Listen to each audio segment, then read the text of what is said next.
Bom dia, família! Como é bom estarmos aqui no segundo culto de domingo do ano, amém? Vamos começar com uma oração.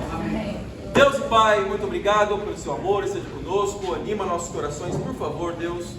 Ajuda-nos, Pai, agora a nós nos concentrarmos poderosamente na sua palavra.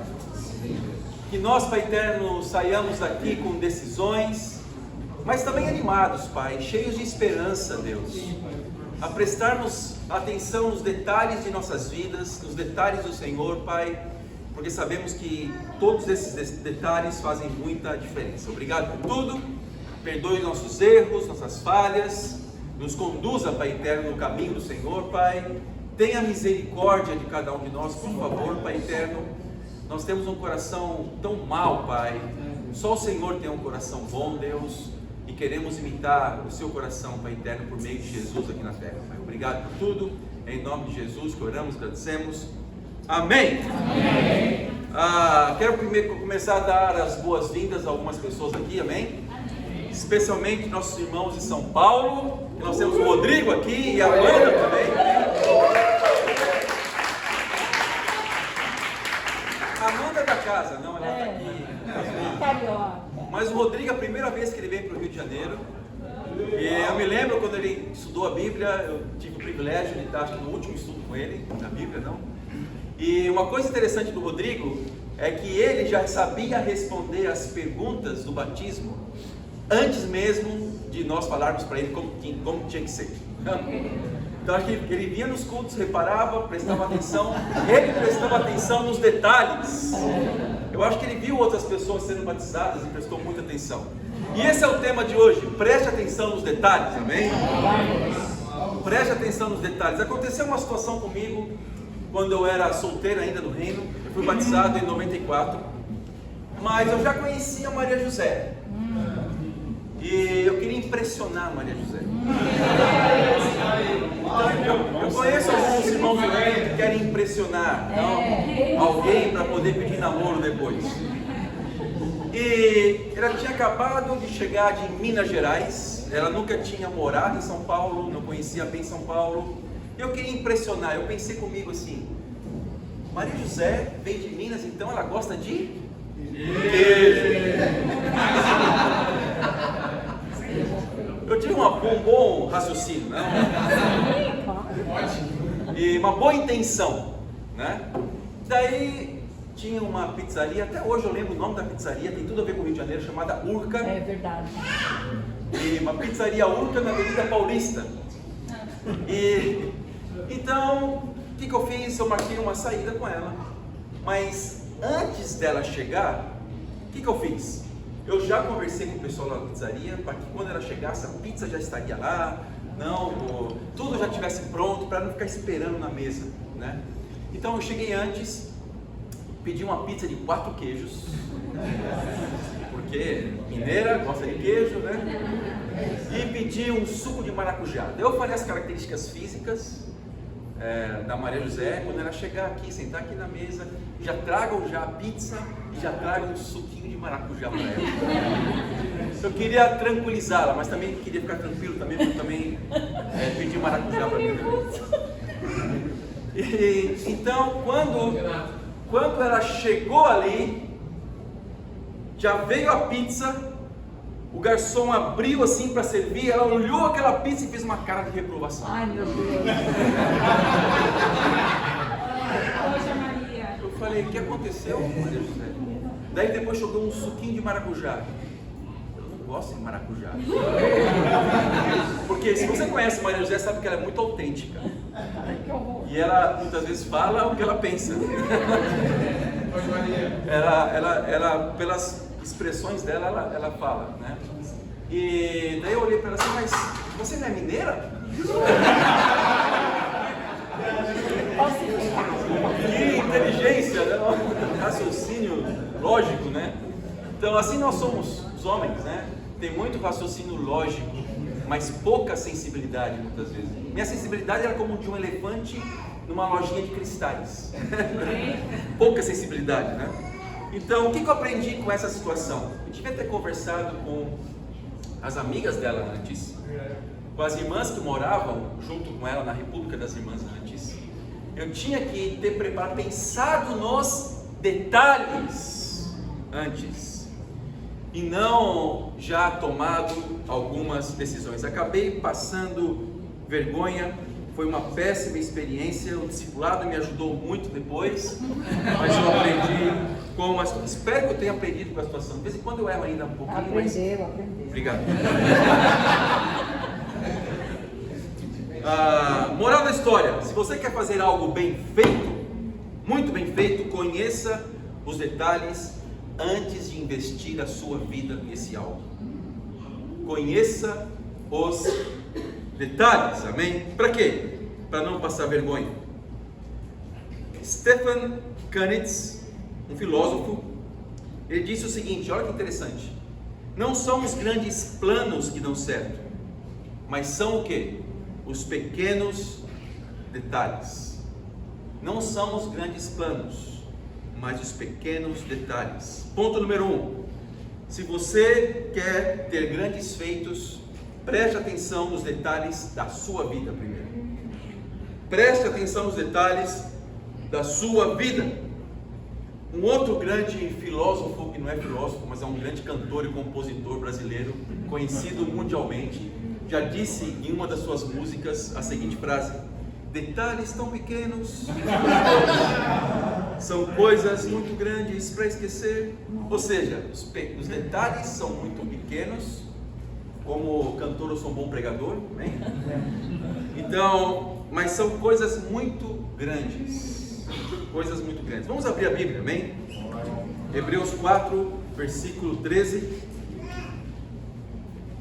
Também é muito bom nós termos em volta aqui o Felipe, amém? Saiu o tenente, voltou o capitão. Parabéns, Felipe, assim como o Valdemar, Capitão Valdão, Capitão Filipão. Bem-vindo, irmão. Hebreus 4, versículo 13. Diz assim: nada em toda a criação está oculto aos olhos de Deus. Ou seja, cada detalhe, cada bichinho na goiaba, Deus sabe. Que nada em toda a criação está oculto. Deus sabe da velocidade de cada um dos asteroides, dos cometas. Deus sabe milimetricamente o que nós estamos pensando agora. Deus tem todo o conhecimento. Deus não é um ser que se faz de cego atrás de uma nuvem relevando situações. Todos os detalhes são conhecidos por Deus, inclusive o que nós estamos pensando agora. As nossas vontades, o nosso querer. Deus sabe, Deus tem contado os nossos fios de cabelo. Então Ele sabe muito bem quantos fios de cabelo o Igor tem, amém? É mais fácil.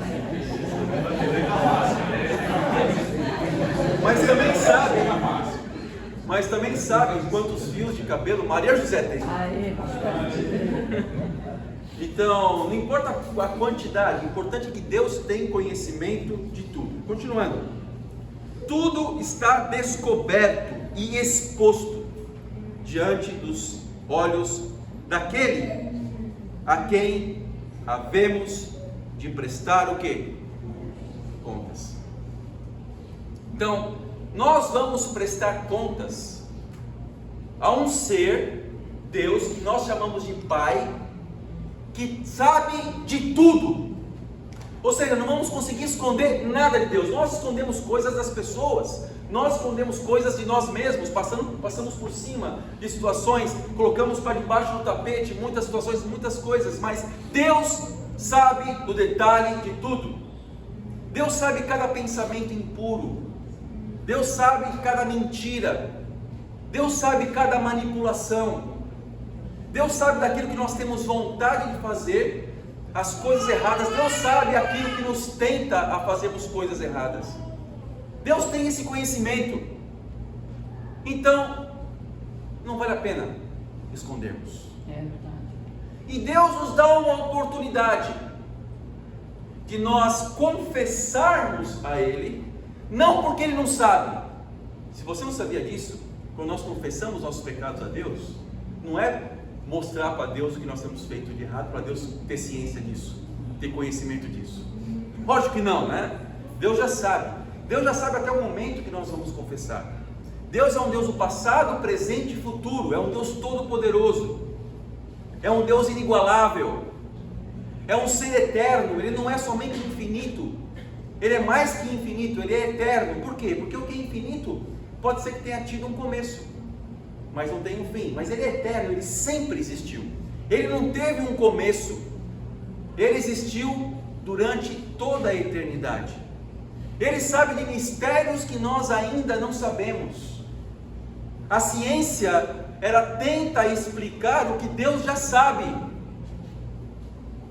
O que a ciência diz que nos surpreende como discípulos, simplesmente serve para desmistificar quem é Deus para cada um de nós. Não é contrário a Deus. A ciência, ela desmistifica Deus naquilo que é lógico para o ser humano, mas muitas vezes a ciência estava errada. A ciência já falou que a Terra não era redonda algumas centenas de anos atrás. Olha só, tem algumas pessoas que ainda falam isso.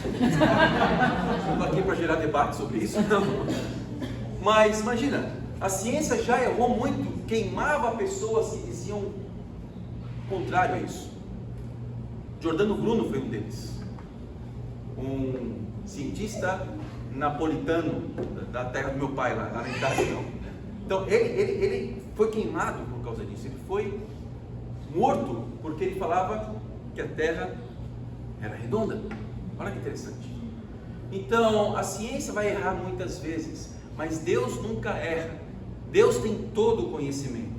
E nós estamos aqui, irmãos, para engrandecer o nosso Deus, para dar louvores e glórias a quem merece. Amém? Verdade. Então, toda vez que nós levantamos alguém, toda vez que nós falamos de grandes feitos que têm acontecido, toda vez que nós nos animamos com batismos, com pessoas sendo salvas, é para engrandecer nosso Deus, porque Ele sabe de tudo. Ele sabe quem vai ficar na fé aqui. Ele sabe quem vai cair.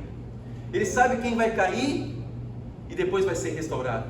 Ele sabe de tudo, mas Ele também nos deu o quê?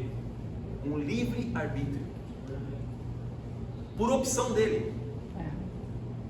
Ele nos deu o livre-arbítrio para nós servirmos a Ele de coração. É para esse sentido o livre-arbítrio. Porque se Ele não nos desse um livre-arbítrio e simplesmente destinasse certeiramente cada um de nós, como seria o nosso futuro, seríamos como robôs. Não seríamos seres humanos. Sairíamos de fábrica já com destino, inferno. Não, terrível isso, não? Mas sim, Ele não nos destinou, mas sim nos predestinou, que é diferente. E a Bíblia fala de predestinação. Não como algumas denominações dizem a respeito disso, algumas doutrinas dizem. Elas confundem destinação com predestinação. Predestinação é tipo assim, a Maria José vai para São Paulo.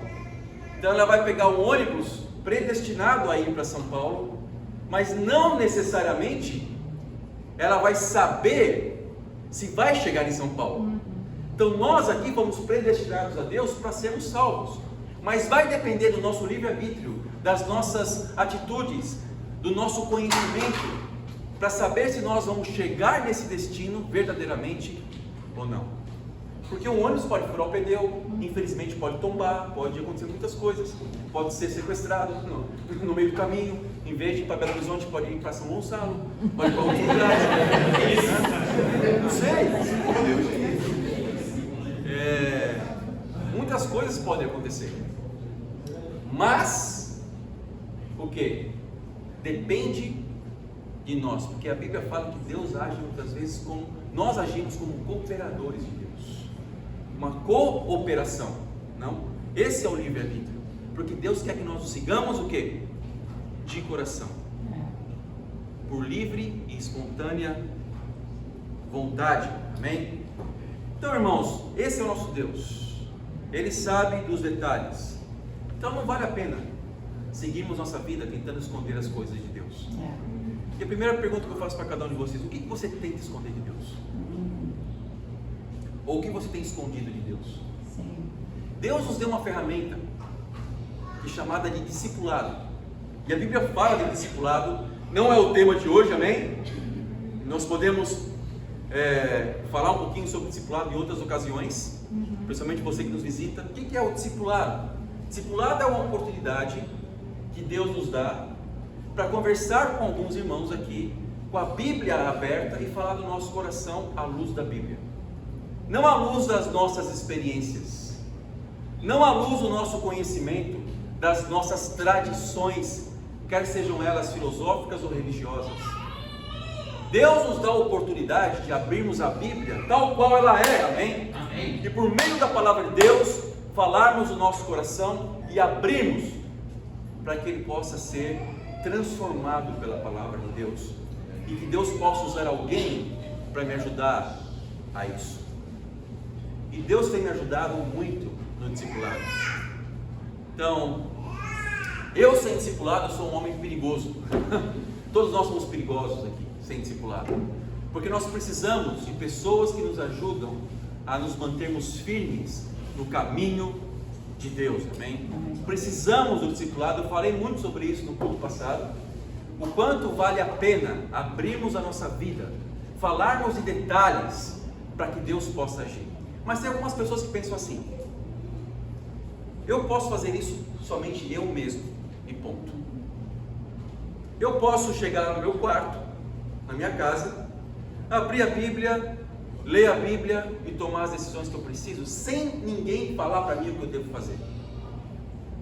Essa é uma atitude que não é bíblica, porque essa não era a experiência que os discípulos tinham no primeiro século. Eles se reuniam, eles falavam do coração abertamente uns com os outros, e a palavra uns aos outros aparece, eu nem contei, mas aparece muitas vezes na Bíblia, muitas vezes. Amem uns aos outros, repreendam uns aos outros, animem uns aos outros. E em Tiago 5, versículo 16 fala: confessem seus pecados uns aos outros. Para quê? Para que sejam o quê? Curados. Então, o fato de eu achar que pela minha autossuficiência eu consigo fazer isso, já está sendo um grande pecado. Qual o pecado? Orgulho, prepotência, achando que eu consigo fazer as coisas sozinho. Se fosse assim, não apareceria tantas vezes a palavra uns aos outros na Bíblia, não é verdade? Precisamos uns aos outros, precisamos nos reunir aqui como igreja de Deus, para que possamos lidar com coisas profundas. E eu vou dizer uma coisa, irmãos, agora que nós estamos passando por um momento de mudanças na igreja, estamos pensando um pouco sobre discipulado, um pouquinho só de alguns de nós vão mudar de discipulado aqui, amém? Nós temos agora Ismael trabalhando para a igreja, amém? Amém. Então, Ismael está dando todo o coração, sempre deu todo o coração para Deus, e agora vai estar nos ajudando, não somente em Niterói, mas também aqui no Rio de Janeiro. E nesse momento que nós pensamos em mudanças, nós começamos a pensar em alguns dos discípulos, alguns de vocês. Então, Maria José e eu conversamos com Mateus e Lari, conversamos com Ismael e Carol, com Valdemar e Fernanda, e buscamos, são as pessoas mais experientes, que têm mais tempo na fé, talvez, e um pouquinho mais velhas também, não tanto quanto nós aqui, mas eu busco me aproximar das pessoas mais velhas, amém? Por isso que eu coloco o Hélio sempre do meu lado aqui, para não me sentir sozinho. Então, nós começamos a pensar um pouquinho sobre vocês, mas sabe qual, às vezes, sabe quando nós ficamos animados? Quando pensamos assim: uau, fulano mudou, que legal, talvez ele possa ter uma responsabilidade diferente, não? Talvez isso, fulano, olha, eu lembro quando nós chegamos aqui, fulano era assim, agora está diferente. O Marco, por exemplo, eu cheguei aqui e o Marco era um bicho, não? Agora, ele é basicamente uma pessoa com a qual eu também falo dos meus pecados. ganhamos confiança. O Marco tem se tornado um amigo aqui no reino. Então, Amém. é uma pessoa muito estimada. Então, ficamos muito felizes. Mas também acontece de pensarmos em alguém que tem se estacionado. É verdade. Isso é triste. Então, fulano não pode ainda porque ele mudou. Tem uma coisinha ainda que ele tem medo ainda de alguma coisa. Essa pessoa ainda não consegue enxergar espiritual alguma coisa. Tem potencial, sabe? Esse irmão, essa irmã tem potencial de talvez servir mais efetivamente no reino, mas não está servindo por quê? Porque ainda tem coisas que ela não quer largar. E essas coisas sempre, não é na maioria das vezes, é sempre, está relacionado ao pecado. Ou é medo, mas não é um medo de fazer a coisa acontecer, não. É aquele medo que é bom, mas é um medo que trava a pessoa e entregar o coração a Deus. Esses dias atrás, tem um grande filósofo, que eu considero filósofo na minha época, desde quando eu era criança, adolescente, eu escutava ele quase todos os dias na televisão, que é o Chapolin Colorado. E uma vez fizeram uma entrevista com o ator Roberto Bolaños, um mexicano, que fazia o Chaves e o Chapolin Colorado. Todo mundo conhece aqui o Chaves, não? O Chapolin Colorado, não é somente da minha época, todo mundo conhece o Seu Madruga, né? Tem até camisetas com ele, assim e tal. E ele falou uma vez numa entrevista, perguntaram para ele, então quer dizer que o Chapolin Colorado é a figura de um anti-herói? Ele falou, não. Ele falou para o entrevistador, não é um anti-herói, ele é o verdadeiro herói. Por quê? Porque é muito fácil você ser herói porque você não tem medo. Batman não tem medo, Superman não tem medo das coisas. Herói é aquele que tem medo e mesmo assim faz as coisas acontecerem. Eu falei, uau! Uau! É uma pérola, para mim foi uma pérola de filosofia. Porque eu nunca esperaria isso do Chapolin. E ele falar que herói é aquele que enfrenta seus medos, esse é o verdadeiro herói. E é verdade, para quem já assistiu aqui o Chapolin Colorado, ele tem medo de muita coisa, mas vai lá e faz acontecer. Não? E é interessante isso. Nós precisamos vencer os nossos medos.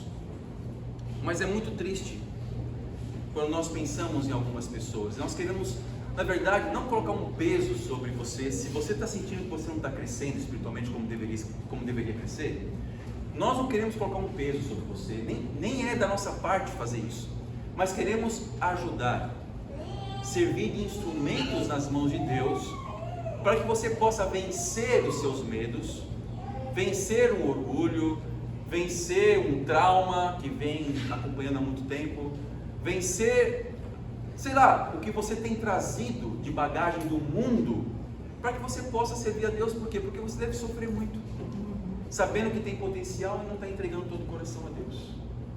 Uma pessoa assim sofre, e pior, uma pessoa assim não consegue ficar até o final da vida no reino, porque vai começar a se sentir pesado, vai ver todo mundo crescendo, vai ver todo mundo dando todo o coração, e eu ainda aqui remoendo o quê? Remoendo as minhas amarguras, remoendo as coisas que não são espirituais, que eu preciso vencer, mas não estou conseguindo vencer. Amém? Então queremos ajudar você, amém? Amém. Pedimos só uma coisa: abra seu coração no discipulado, esteja disponível para que isso aconteça, amém? Tenha consciência de si mesmo, saiba desses seus problemas, porque às vezes você nem tem consciência muito disso, somente não quer ir pronto, mas tenha consciência dessas coisas. Faça um autoexame espiritual, sabe, para que a gente não seja reprovado diante daquele que sabe tudo.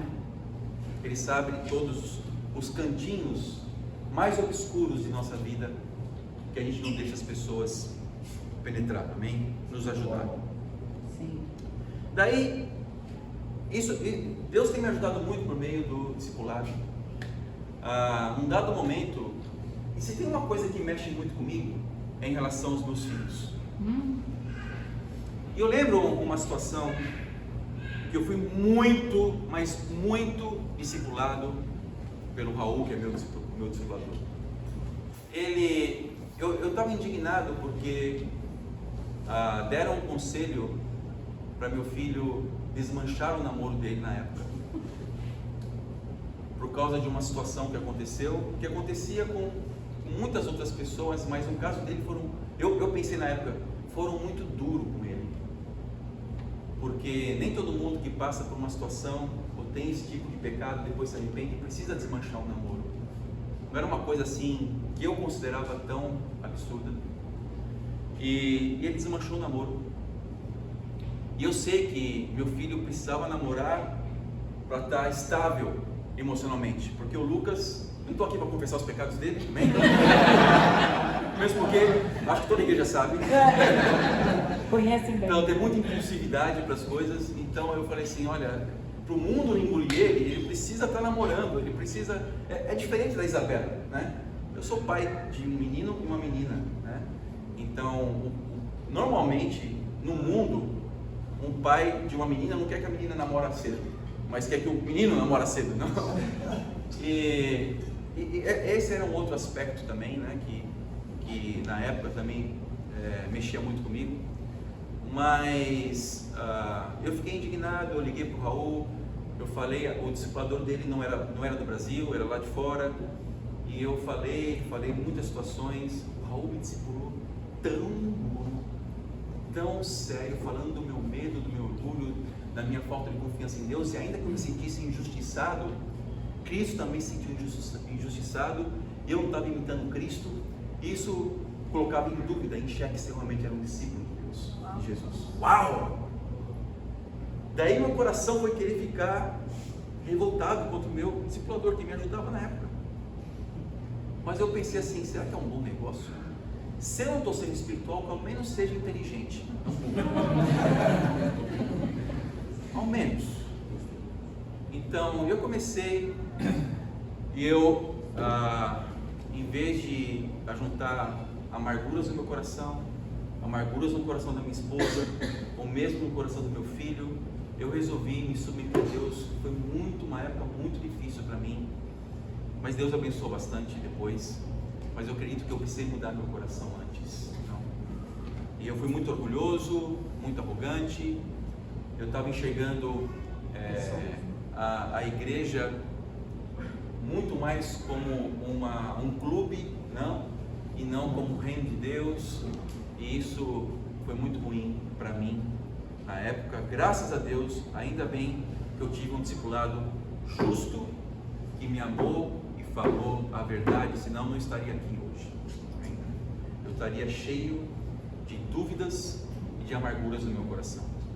Então foi um passo a mais que eu precisei tomar de entregar meus filhos a Deus e não a mim mesmo. Eu precisei disso, porque isso pode ser uma coisa que para alguns de vocês não faça muito sentido, porque talvez vocês não tenham filhos na idade, a maioria, alguns têm, mas a maioria absoluta aqui não tem um filho na idade do Lucas. Então foi muito difícil para mim na época, amém? Mas eu precisei do discipulado, eu precisei superar isso. E tem muitas outras coisas no meu coração que eu vou precisar superar. Eu tenho passado por muitas outras situações que eu preciso de um discipulado atuante, justo, de acordo com o que a Bíblia fala. Pergunta que eu faço para cada um de vocês: o que acontece com você se alguém tocar num assunto delicado na sua vida? Se alguém falar de masturbação para você, se alguém falar de mentiras, talvez alguns ganham a vida mentindo no trabalho. Se alguém falar, para de mentir, confie em Deus. Quais são as justificativas que você daria se alguém falar para você assim: olha, seja uma pessoa mais sociável como Jesus era. Para de ficar com essa cara carrancuda no convívio da igreja. Seja uma pessoa que vai lá cumprimentar seus irmãos. Se alguém falar isso para você, qual será a sua reação? Existem pontos em nossas vidas que nós não queremos que ninguém toque. Então, quando eu estou dando muitos exemplos de mim, não? Está vindo muito na minha cabeça aqui. Então, eu lembro quando eu era criança, eu acordava de manhãzinha para ir para a escola com meu pai e minha mãe colocando o rádio do Zé Bétio. Quem conhece o Zé Bétio aqui? Poucas pessoas conhecem. Oh, o Igor conhece! Quem? O Igor conhece o Zé Bétio? O Igor. Seu avô via. Nem é pai, é avô. Né? Então era uma pessoa muito animada no rádio de manhã, que ficava fazendo tudo para a pessoa acordar. Acorda, vamos lá. Tocava músicas sertanejas, depois você pesquisa aí no Zé Bétio, né? Ele colocava algumas músicas caipiras, né? Sertanejas do interior de São Paulo, de Minas, assim. E uma das músicas que eu gostava é quando o cantor falava assim, ele começava a dar desculpas na letra da canção e falava que você não entende o sistema que eu fui criado. Tinha um outro cantor que eu não vou lembrar da música agora, mas ele começa a lamentar o fato de ele ter saído de Minas para viver numa cidade grande. Seu moço, eu já fui roceiro do Triângulo Mineiro, onde eu tinha o meu ranchinho. Eu tinha uma vida boa com a Isabel, minha patroa, e 4 barrigudinhos. Lembrando. E depois ele fala que ele foi para a cidade grande, lá a mulher dele começou a pintar as unhas de vermelho, não? E começou, daí os filhos, a filha dele também arrumou um cabeludo e começou, então ele fala que perdeu a vida dele por causa disso. Então, o que acaba acontecendo é que nós vemos um grande exemplo de autopiedade. Uma pessoa que está ali se justificando do porquê eu não mudo, porquê eu não entrego todo o meu coração, por que eu não, por quê? Porque foi o sistema que eu fui criado, são as minhas tradições, é o meu jeito, eu sou assim mesmo, eu não mudo e ponto. Mas então, o que falar de Deus? Não importa o nosso passado, num sentido importa, mas nesse sentido de mudança, não importa o que nós passamos, importa o que nós vislumbramos, amém? Então nós precisamos tomar decisões com o nosso Deus, como? Prestando atenção nos detalhes de nossas vidas, porque eles são coisas muito grandes para serem negligenciados, amém? Vamos para mais uma escritura, Romanos 12, versículo 13. Vamos.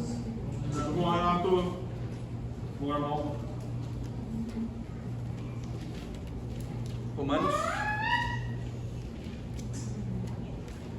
12, versículo 13. Diz assim: por isso, pela graça que me foi dada, digo a todos vocês, ninguém tenha de si mesmo um conceito mais elevado do que deve ter, mas ao contrário, tenha um conceito equilibrado, de acordo com a medida da fé que Deus lhe concedeu, amém? A Bíblia fala para nós não termos um conceito elevado, no sentido assim, eu quero me sentir melhor do que os outros, mas fala para nós sermos o quê? Equilibrados. O que é ser equilibrado? É não ter nem elevado e nem também uma baixa autoestima, mas sermos equilibrados com o nosso Deus. Para encontrarmos esse equilíbrio, precisamos buscar Jesus, porque Ele sim, sempre teve um conceito equilibrado. Ele considerava que não era um bom mestre, foi a resposta que ele deu ao jovem rico, né? Bom somente a Deus, mas também ele se colocava como autoridade, como filho de Deus, que as pessoas veriam a ele subindo aos céus, amém? Olha que interessante, ele tinha um conceito equilibrado. O que é ser equilibrado à luz do mundo? E o que é ser equilibrado aos olhos de Deus? Ser equilibrado à luz do mundo é estar de acordo com os padrões mundanos, é você estar na média daquilo que o mundo pensa o que é uma pessoa normal. Ser equilibrado aos olhos de Deus é não considerar os padrões do mundo mas considerar os padrões de Deus, para eu ser aprovado por quem? Não pelo mundo, mas ser aprovado por Deus. E como nós conseguimos encontrar esse padrão? Como nós conseguimos encontrar esse equilíbrio diante de Deus? Com a Bíblia. Se nós não lemos a Bíblia e não tomamos decisões baseadas naquilo que Deus quer para cada um de nós, o que acaba acontecendo? Nós vamos nos normalizar de acordo com os padrões do mundo, porque é natural que isso aconteça. Ninguém precisa planejar e colocar no seu diário: eu quero ser uma pessoa normal aos olhos do mundo. Não, ninguém precisa fazer isso.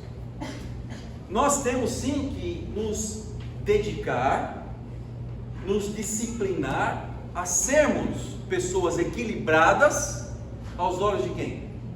De Deus. Então no mundo nós encontramos ideologias, movimentos sociais, encontramos pessoas que são extremas de um lado, extremas de outro lado. Nós pensamos, temos as nossas conclusões acerca de política, acerca de filosofia, não? Acerca de igrejas, tradições.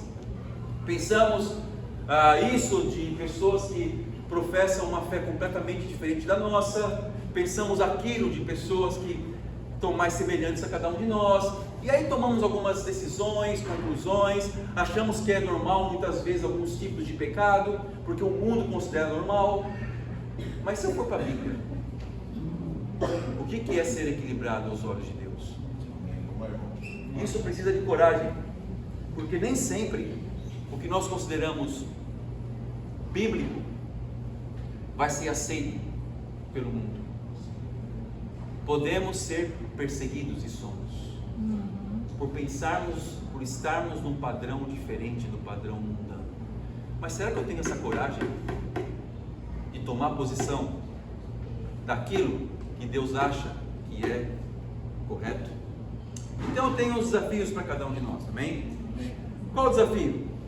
Primeiro, faça um autoexame, uma autoanálise, e se compare com Jesus. Veja aquilo que você precisa mudar. Veja aquilo que tem de mais secreto, mais oculto no seu caráter, que precisa da Bíblia, e confesse isso, converse sobre isso, amém? Ainda essa semana. Uma das coisas que acontecem é que muitos desafios que são passados nas pregações são colocados como: talvez eu vou fazer isso, uma opção, gostei desse ponto de vista. Mas muitas vezes não colocamos isso em prática. Então eu quero pedir encarecidamente para cada um de nós: coloque em prática isso. Não deixa passar essa semana sem falar de coisas muito delicadas no seu caráter. E nós que temos essa responsabilidade de discipular alguém, precisamos tocar em assuntos delicados, sem medo de perder alguém. Porque é preferível perder alguém ou vencer esse medo aqui do que termos uma decepção quando nós estivermos diante daquele que sabe de tudo. Sim. Daquele que sabe de cada detalhe de nossas vidas. É assim que nós crescemos espiritualmente, amém? E o segundo ponto, eu só vou falar o segundo ponto que nosso tempo já deu, ok? Mas depois nós podemos desenvolver melhor. Preste atenção nos detalhes de Deus em seus mandamentos, amém? Presta atenção. Ou seja, Deus, Ele dá pistas para cada um de nós, com coisas que acontecem ao nosso redor, para que possamos aprender espiritualmente. Muitas vezes nós lemos a Bíblia em casa, somos abertos com o nosso coração, mas não prestamos atenção no dia a dia de forma espiritual. Achamos que as coisas acontecem comigo por acaso. O acaso não existe para Deus. Não existe, porque para Deus tudo é milimetricamente pensado. Deus sabe de cada detalhe. Deus sabe quando nós saímos aqui o que vai acontecer, se alguém vai ser assaltado aqui ou não, se vão roubar o celular de alguém. Deus sabe. Deus sabe se o pneu do ônibus vai furar. Deus sabe cada detalhe que vai acontecer em nossas vidas. Então, em vez de nós aprendermos com isso, muitas vezes nós nos revoltamos com isso. Não entendemos que Deus está dando respostas no dia a dia para cada um de nós. Mas algumas pessoas vivem a vida e ainda falam ao Deus dará, né? Não é ao Deus dará. Vivem a vida do seu jeito, sem perceber, sem ter percepção espiritual das coisas. O tempo com Deus de algumas pessoas é assim. Pega a Bíblia. Vamos ver o que nós vamos ver hoje. Daí abre a Bíblia aqui. Ok, Mateus 27, versículo 5. Então Judas jogou o dinheiro dentro do templo, saindo, foi e enforcou-se. Estranho, não? Pega outra escritura, vai, abre a Bíblia, vê aqui, sai em Lucas 10, 37. E fala assim: Jesus lhe disse, vai e faça o mesmo. Está errado, está errado. Vamos ler outra escritura, não pode ser, não posso ser. João 13, 27. O que vocês tiverem que fazer, faça logo.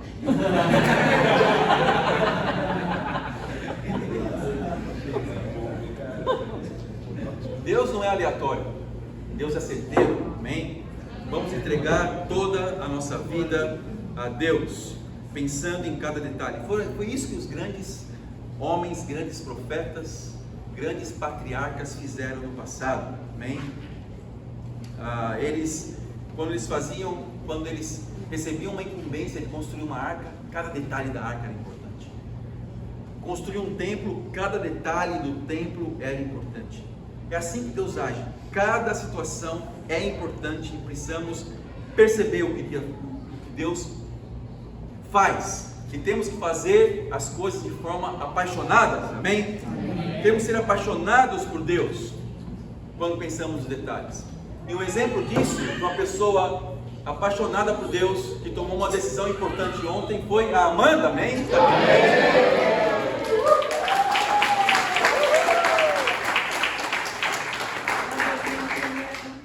Então, a Amanda tomou uma decisão muito importante ontem. Ela tomou a decisão de ser batizada, ou seja, agora ela nasceu de novo e deixou para trás uma vida simplesmente que colocava como padrão as coisas do mundo, e agora ela tem colocado como padrão Deus, amém? E a Amanda vai ser apresentada aqui na frente agora, amém? Ela foi batizada ontem, foi uma alegria para cada um de nós, tomou uma decisão incrível, agora está debaixo da vontade de Deus. Então Deus agora está dirigindo. Jesus agora é o Senhor da vida da Amanda. Essa é a decisão importante, quando fazemos de Jesus o Senhor de nossas vidas. A confissão, Jesus é meu Senhor, não é somente da boca para fora, não é somente um reconhecimento que Jesus é Senhor. Não, quando nós falamos Jesus é meu Senhor, é porque nós estamos nos colocando à disposição de Jesus e queremos fazer a vontade de Jesus acima da nossa própria vontade, amém? Jesus agora manda na minha vida, é isso que nós vamos ver agora, eles vão compartilhar um pouquinho aqui na frente, amém?